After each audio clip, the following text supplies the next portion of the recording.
Olá pessoal, eu sou a professora Jussara Ferreira, também sou contadora de histórias e no vídeo de hoje eu vou ensinar o passo a passo de como vocês podem estar fazendo esse recurso bem criativo, bem legal para estar contando histórias, brincando com as suas crianças aí na sala de aula, na educação infantil.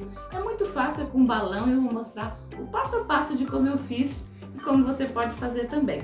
Se você gostar, deixe o joinha que é muito importante. E se inscreva aqui no meu canal que sempre tem novidades, atividades inéditas aí que eu compartilho com vocês. Vamos lá para o passo a passo então?